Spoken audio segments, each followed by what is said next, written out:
कार्तिक माह के शुक्ल पक्ष की नवमी के दिन आंवला नवमी मनाई जाती है। इसे अक्षय नवमी भी कहा जाता है क्योंकि इस दिन किया गया कोई भी शुभ कार्य अक्षय फल देने वाला होता है, अर्थात उसके शुभ फल में कभी कमी नहीं आती।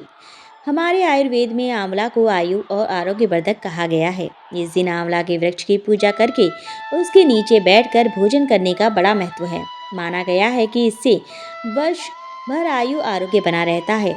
इस दिन आंवला के फल का सेवन किया जाता है। आइए जानते हैं आंवला नवमी से जुड़ी बातें, इसका महत्व और इस दिन किए जाने वाले उपायों के बारे में। आंवला नवमी का महत्व इसी बात से समझा जा सकता है क्योंकि इसी दिन द्वापर युग का प्रारंभ हुआ था, जिसमें स्वयं भगवान श्री कृष्ण ने जन्म लिया था। आंवला नवमी के दिन ही भगवान श्री कृष्ण ने वृंदावन गोकुल की गलियां छोड़कर मथुरा प्रस्थान किया था। संतान और पारिवारिक सुखों की प्राप्ति के लिए रखा जाता है यह व्रत। इस दिन उन्होंने अपनी बाल लीलाओं का त्याग करके कर्तव्य के पथ पर पहला कदम रखा था। इसी दिन से वृंदावन की परिक्रमा भी प्रारंभ होती है। आंवला नवमी का व्रत संतान और पारिवारिक सुखों की प्राप्ति के लिए किया जाता है। यह व्रत पति पत्नी के साथ में रखने से उनको 2 गुना शुभ फल की प्राप्ति होती है। आंवला नवमी के दिन स्नान आदि करके किसी आंवला वृक्ष के समीप जाएं। उसके आसपास साफ सफाई करके आंवला वृक्ष की जड़ में शुद्ध जल अर्पित करें। फिर उसकी जड़ में कच्चा दूध डालें। पूजन सामग्रियों से वृक्ष की पूजा करें और उसके तने पर कच्चा सूत या मौली 8 परिक्रमा करते हुए लपेटें। कुछ जगह 108 परिक्रमा भी की जाती हैं। इसके बाद परिवार के सुख समृद्धि की कामना करके वृक्ष के नीचे ही बैठकर परिवार मित्रों सहित भोजन किया जाता है। आंवला को वेद पुराणों में अत्यंत उपयोगी और पूजनीय कहा गया है। आंवला का संबंध कनकधारा स्त्रोत से भी है। एक कथा के अनुसार एक बार जगत गुरु आदि शंकराचार्य भिक्षा मांगने कुटिया के सामने कर रुके। वहाँ एक बुढ़िया औरत रहती थी जो अत्यंत गरीब और दयनीय स्थिति में थी। शंकराचार्य की आवाज़ सुनकर वह बूढ़ी औरत बाहर आई। उसके हाथ में एक सूखा आंवला था। वह बोली, महात्मन, मेरे पास इस सूखे आंवले के सिवाय कुछ नहीं है जो आपको भिक्षा में दे सकूं। शंकराचार्य को उसकी स्थिति पर दया आ गई और उन्होंने उसी समय उसकी मदद करने का प्रण लिया। उन्होंने अपनी आंखें बंद की और मंत्र रूपी 22 श्लोक बोले। यह 22 श्लोक कनकधारा स्तोत्र के श्लोक थे।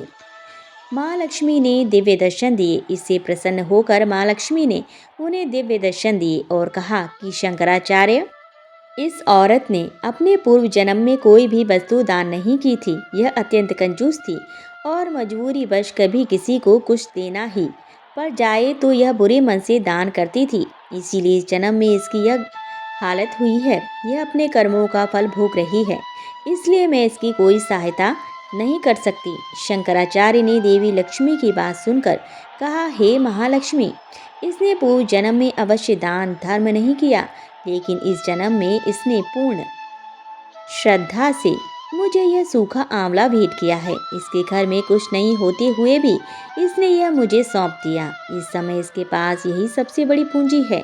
क्या इतना भेंट करना पर्याप्त नहीं है? शंकराचार्य की इस बात से देवी लक्ष्मी प्रसन्न हुई और उसी समय उन्होंने गरीब महिला की कुटिया में स्वर्ण के आंवलों की वर्षा कर दी। आंवला नवमी की कहानी व्रत के समय कही और सुनी जाती है। यहाँ सुने आंवला नवमी की यह विशेष कथा। एक राजा था। उसका प्रण था वह रोज 1.25 मन आंवले दान करके ही खाना खाता था। इससे उसका नाम आंवल्या राजा पड़ गया। एक दिन उसके बेटे बहू ने सोचा कि राजा इतने सारे आंवले रोजाना दान करते हैं, इस प्रकार तो एक दिन सारा खजाना खाली हो जाएगा। इसलिए बेटे ने राजा से कहा कि उसे इस तरह दान करना बंद कर देना चाहिए। बेटे की बात सुनकर राजा को बहुत दुख हुआ और राजा रानी महल छोड़कर व्यामान जंगल में जाकर बैठ गए। राजा रानी आंवला दान नहीं कर पाए और प्रण के कारण कुछ खाया नहीं। जब भूखे प्यासे 7 दिन हो गए तब भगवान ने सोचा कि यदि मैंने इसका प्रण नहीं रखा और इसका सत नहीं रखा तो विश्वास चला जाएगा। इसीलिए भगवान ने जंगल में ही महल, राज्य और बाग बगीचे सब बना दिए और ढेरों आंवले के पेड़ लगा दिए। सुबह राजा रानी उठे तो देखा कि जंगल में उनके राज्य से भी दुगना राज्य बसा हुआ है।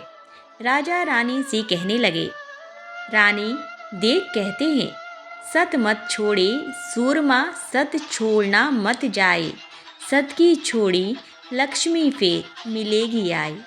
आहो नहा धोकर आमले दान करें और भोजन करें। राजा रानी ने आमले दान करके खाना खाया और खुशी खुशी जंगल में रहने लगे। उधर आंवला देवता का अपमान करने व माता पिता से बुरा व्यवहार करने के कारण बहू बेटे के बुरे दिन आ गए। राज्य दुश्मनों ने छीन लिया, दाने दाने को मोहताज हो गई और काम ढूंढते हुए अपने पिताजी के राज्य में आ पहुँचे। उनके हालात इतने बिगड़ते हुए थे कि पिता ने उन्हें बिना पहचाने हुए काम पर रख लिया। बेटे बहू सोच भी नहीं सकते कि उनके माता पिता इतने बड़े राज्य के मालिक भी हो सकते हैं, सो उन्होंने भी अपने माता पिता को नहीं पहचाना। एक दिन बहू ने सास के बाल कूदते समय उनकी पीठ पर मस्सा देखा। उसे यह सोचकर रोना आने लगा कि ऐसा मस्सा मेरी सास के भी था। हमने यह सोचकर उन्हें आमले दान करने से रोका था कि हमारा धन नष्ट हो जाएगा। आज वे लोग न जाने कहाँ होंगे। यह सोचकर बहू को रोना आने लगा और आंसू टपक टपक कर सास की पीठ पर गिरने लगे। रानी ने तुरंत पलट कर देखा और पूछा कि तू क्यों रो रही है। उसने बताया, आपकी पीठ जैसा मस्सा मेरी सास की पीठ पर भी था। हमने उन्हें आमले दान करने से मना कर दिया था, इसलिए वे घर छोड़कर कहीं चले गए। तब रानी ने उन्हें पहचान लिया, सारा हाल पूछा और अपना हाल बताया। अपने बेटे बहू को समझाया कि दान करने से धन कम नहीं होता बल्कि बढ़ता है। बेटे बहू भी अब सुख से राजा रानी के साथ रहने लगे। हे भगवान, जैसा राजा रानी का सत रखा वैसा सबका सत रखना, कहते सुनते सारे परिवार का सुख रखना।